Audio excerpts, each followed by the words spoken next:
본격 밀리터리 팟캐스트 밀떡을 시작합니다. 안녕하세요. 국방정론 박찬준입니다. 안녕하세요. 놀러온 정명섭 작가입니다. 네, 이렇게 밀떡이 시작됐습니다. 이번 시간 밀떡 좀 달라졌죠. 위치가. 네네. 태상호 기자께서 개인 사정상 잠시 자리를 비우셨어요. 우리 둘이 네. 오붓하게 한번 이야기 나눠봅시다. 자, 이번 시간 밀떡은요, 미로원 헬기에 대해서 한번 이야기해 보겠습니다. 밀떡에서 몇 번 다루었죠. 네네. 지난해 제가 마지막으로 기억한 게 지난해 연말쯤에서 실전 배치가 시작될 거다라고 얘기했는데 거의 연말이 다 돼서 12월 26일 날 이제 1호기가 실전 배치를 의미하듯이 비행을 하기 시작했어요. 네. 그렇다는 얘기는 아직 뭐 실전 배치를 선언한 건 아닌데 이제 1호기, 2호기 이렇게 차곡차곡 우리 군에 배치가 된다는 얘기겠죠.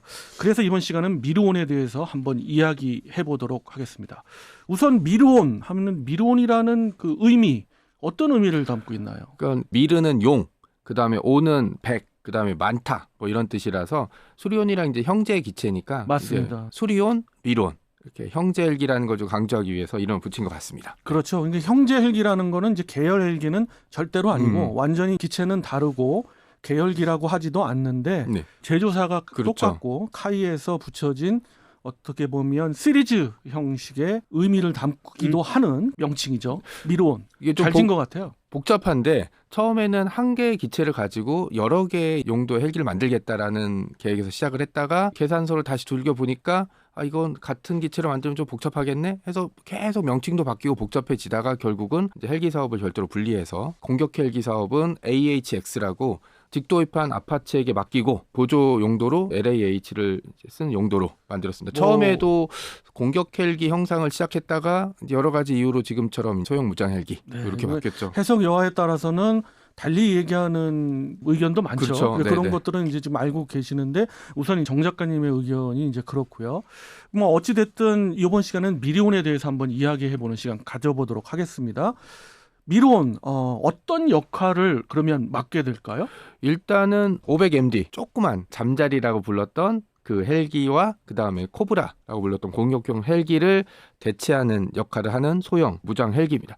둘 다 좋은 헬기이긴 한데 500MD 같은 경우는 오래됐고 또 하나 문제가 북한이 서독으로부터 밀수한 동종의 헬기를 가지고 있어요. 나중에 전쟁이 벌어지면 여러 가지 문제가 발생할 수 있다. 라는 게 하나 걸리고 있고 코브라 같은 경우는 도입된 지 굉장히 오래됐고 개량 사업이 제대로 진행된 게 없기 때문에 역시 교체를 당연히 해야 될 뭐 그런 상황이었습니다. 그래서 이 두 개를 바꿀 예정으로 이제 도입을 하고 있죠. 네. 궁금한 게 하나 있는데 우리나라에 헬기가 굉장히 많잖아요. 아파치며 아까 말씀해 주신 코브라며 되게 많은데 정확히 LAH 소형 무장 헬기가 어떤 것을 타겟으로 역할을 하는지 사실 이게 궁금하거든요. 선진 강국들에서는 이제 크게 나누죠. 그러니까 공격용 헬기하고 수송용, 기동용 헬기 이렇게 나누는데 공격용 헬기에 있어서 전부 다 고성능의 헬기, 뭐 예를 들자면 대형 공격 헬기의 대명사인 아파치나 또 러시아의 헬기들, 이런 헬기들로 모두 다 대체할 수는 없잖아요.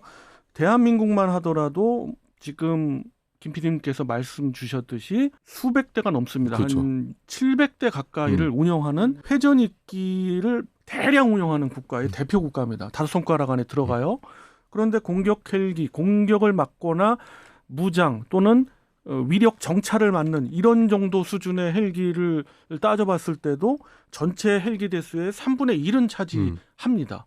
그렇다면 그 모든 헬기들을 다 대체할 수는 없잖아요. 아주 값비싼 아파치나 이런 헬기로 대체할 수도 없고. 그래서 많은 국가에서는 엄두도 못 낼 뿐더러 우리처럼 대체기가 많이 소요되는 이런 국가에서는 좀 분리를 합니다. 그래서 소형 공격 헬기를 따로 개발하거나 아니면 도입을 하는데 도입을 시에는 뭐 그렇게 마땅한 헬기도 없고 그래서 대한민국에서는 아주 오래전부터 결정을 한 게 소형 공격 헬기를 그러면 자체 개발하겠다.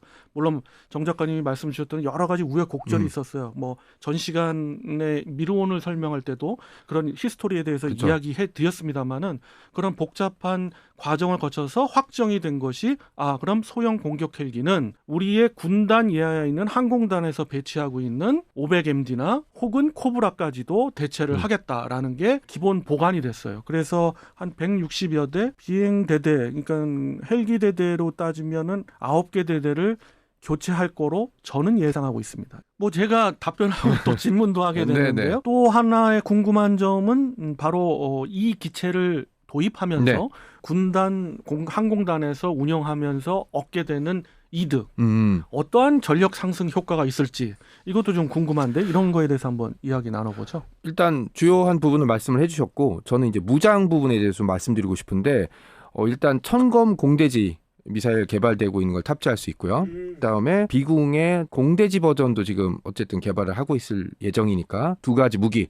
또 하나 결정적인 건 우리 그때 실내에서 전시에서 봤던 드론도 탑재해서 이용할 수 있다라는 걸 봤잖아요. 이게 국산화가 여러 가지 문제점도 있고 비용도 많이 들고 그러지만 무장 탑재라든지 자체 개발한 어떤 시스템을 탑재하기에는 굉장히 좋죠. 우리가 아파치에다가 우리가 개발한 어떤 무장이라든지 이거를 인티하거나 이럴 때는 또 많은 비용이 들거나 사용국가의 허락을 받아야 되니까. 그러니까 미르온이라고 불렀던 기체 같은 경우는 처음부터 끝까지 우리가 자체 개발한 거니까 여기에다가 어떤 무장을 달고 테스트를 하건 우리가 다 이제 쓸 수 있고 한반도의 전장 환경이란 게 그 아파치를 운영하는 미국이나 또 다를 수 있잖아요. 미세하게 다를 수 있고 또 전장 환경이 계속 바뀔 수 있기 때문에 굉장히 중요한 지점이죠.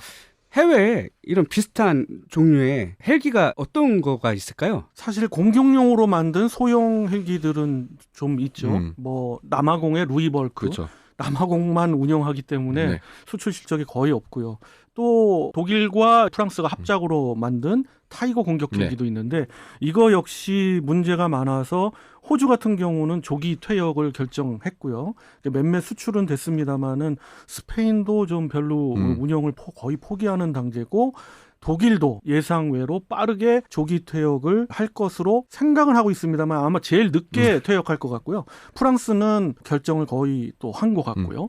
그래서 타이거 공격 헬기도 대표적입니다마는 지금으로서는 전력의 보탬이 되는 그런 현대전의 보탬이 되는 그런 헬기는 아니다. 그래서 우리 미르온과 비교되는 헬기는 그렇게 많지 않습니다. 또 미르온 자체가 사실은 기동 헬기를 맡고 있는 H-155에서 이제 변형이 된 그렇죠. 거잖아요. 그래서 이 헬기가 좀 독특한 게 우리가 플랫폼의 기본을 아예 그냥 통째로 사온 거예요. 맞습니다. 그래서 이거 때문에 찬반 양론이 많았죠. 그렇죠. 시장에서 퇴출해 가는 그런 헬기를 사왔다. 뭐 이런 얘기도 있고. 그런데 결국은 플랫폼보다는 앞서 말씀 주셨던 천검이랄지 이런 그 유도 무기 체계 그리고 각종 첨단의 센서를 장착함으로 인해서 복합적인 유무인 복합 헬기와 앞으로 이제 있을 현대전에 있을 모자이크전까지 감안한 그런 헬기를 만들었다는 맞습니다. 점에서 꽤 성공적이라고 지금까지는 보아집니다. 아까 우리 정 작가님께서 그 드론 이야기를 했어요. 이 복합적으로 운영할 수 있는 그런 기체인 거죠? 그렇죠. 우리가 개발한 기체 중에서 최초이고 아파치 헬기가 있습니다마는 미 육군만이 현재 유무인 복합을 시연하고 있습니다. 아파치 헬기를 수출을 많이 했습니다마는 그 수출한 운영국들 대부분은 유무인 복합 운영을 하기에는 아직 갈 길이 멀고 또 미국에 종속돼 있기 때문에 여러 가지 비용도 비싸고 그렇죠. 또 그것이 필요하다고 강하게 느끼지도 않기 때문에 그렇고 우리 대한민국은 아파치 헬기의 유무인 복합도 지금 같이 생각을 하고 있어요. 하지만은 미르온에서부터 본격적으로 우리만의 유무인 복합 운영을 하기 위해서 준비하고 있습니다. 정 작가님에게 질문이 있는데 이 미르온에 대한 가장 큰 특징 하나가 있다면 어떤 게 있을까요? 일단 공격 헬기가 아니라 무장 헬기라는 특징이 있습니다. 그러니까 두 개가 좀 구분돼야 되는데 공격 헬기는 완전 공격 전용이라 대표적으로 이제 코브라 같이 텐덤형 앞뒤로 돼 있고 기체가 되게 좁고 용도가 하나로 한정돼 있는데 무장 헬기 같은 경우는 그것 외에 다목적에 그러니까 가장 중요한 건 저는 드론을 이용한 멈티 기능을 사용할 수 있는 부분 이게 무장 헬기가 됐던 결정적인 이유는 여러 가지 문서들을 확인해 보니까 해외 수출을 염두로 뒀던 부분도 있더라고요. 이제 소형 무장 헬기는 말씀하셨던 대로 용도도 작고 가격도 비싸기 때문에 도입할 수 없는 국가들은 아예 쳐다보지도 않고, 그다음 공격 헬기를 욕심내는 국가는 이왕 돈 쓸 거면 그냥 비싼 아파치 사지, 이렇게 돼서 시장이 약간 비어 있는 측면이 있거든요. 근데 무장 헬기 같은 경우는 조금 용도가 다양할 수 있기 때문에 그런 것까지 좀 포함해서 만들어 온 것 같습니다. 물론 그런 면도 네, 있고요. 네. 또 다른 측면에서 본다면 무장 헬기와 공격 헬기의 개념은 이제는 거의 사라졌다라는 거고요.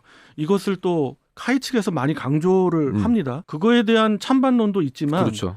결정적으로 우크라이나전을 통해서 헬기의 무용론까지 등장하면서 무용론은 아니지만 적어도 무장 헬기나 공격 헬기나 그 의미는 그런 의미로 구분하는 시대는 이제 지나갔고 헬기 특유의 장점을 살릴 수 있는 그런 쪽으로 가고 있고, 거기에 하나의 디딤돌이 되거나 또는 강력하게 전력 상승 효과를 가져올 수 있는 거는 유무인 복합이고, 거기에 더해서 AI 인공지능까지 들어갈 수 있는 그런 시대가 도래하고 있는 것 같아요. 이번에 LAH 헬기를 국산화하면서 국산 기술이 굉장히 많이 들어갔다라고 저는 알고 있거든요.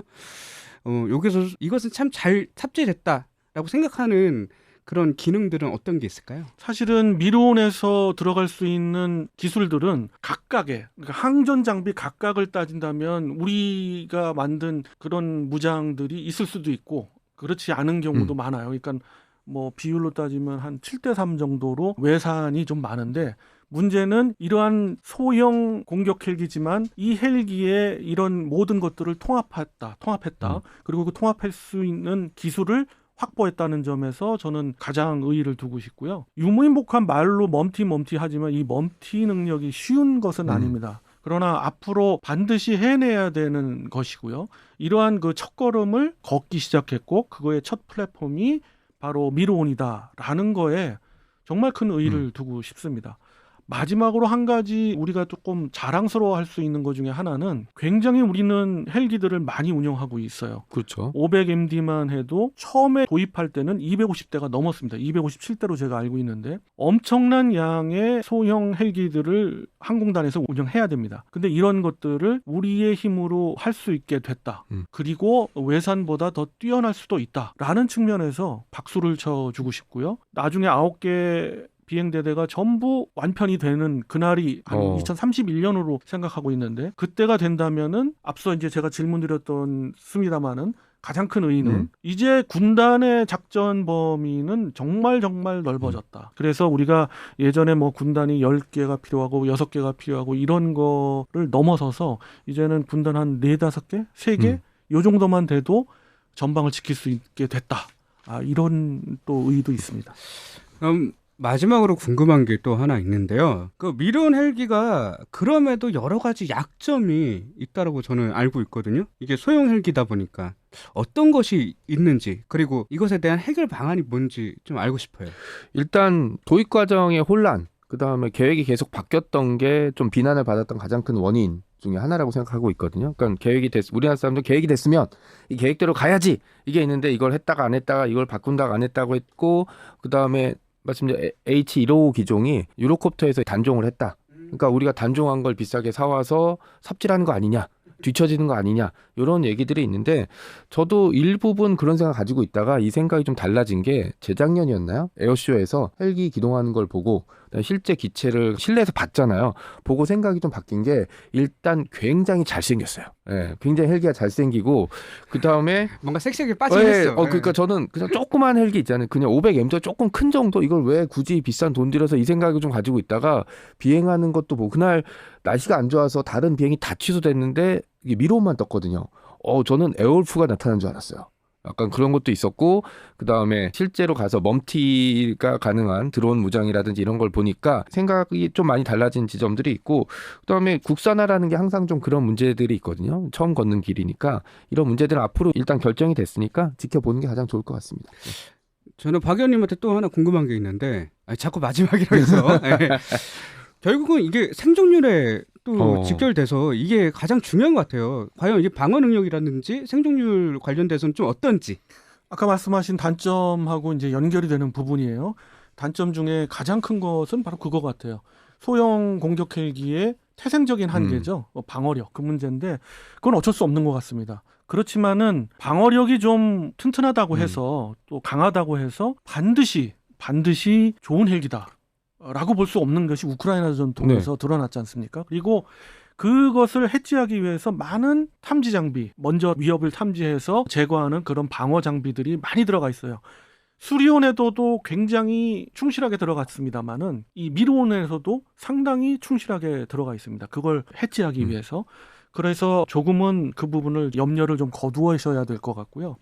또 하나 중요한 거는 플랫폼보다는 탑재한 무장에 맞습니다. 중점을 둬야 된다는 거예요. 이런 논리는 사실 10여 년 전부터 있어온 트렌드이긴 한데 그럼에도 불구하고 우리는 플랫폼도 우리가 만들고 거기에 탑재한 유도무기 체계도 우리가 만들었어요. 그렇기 때문에 그런 시너지 효과는 대단하다라고 볼 수가 있는데 어찌됐든 단점을 굳이 꼽는다 그러면 소형 헬기, 기체가 소형이기 때문에 갖는 제약들이 있습니다. 하나 더 말씀드리면 무장이죠. 무장을 훨씬 더 많이 장착을 할 수 있음에도 불구하고 못하거든요. 그러나 여기서 단언컨대 실전에서 부족하다 할 정도의 무장 탑재력이다? 그건 절대 아닙니다. 미르온을 좀 격화시키려고 하는 많은 의견들이 있어요. 그중에서 팩트에 안 맞고 그런 것 중에 하나가 바로 그겁니다. 그래서 충실한 무장은 아니되 실전에서 부족할 정도는 아니다라고 말씀드릴 수가 있습니다. 자, 이렇게 해서 미르온의 실전 배치가 임박하면서 우리가 한번 이런 걸 주제로 한번 다뤄봤는데요. 미르온의 계속되는 성공적인 실전 배치를 바라면서 이 시간 맺도록 하겠습니다. 다음 시간에 또 다른 주제 갖고 여러분 찾아뵙도록 하겠습니다. 그럼 여러분 안녕히 계십시오.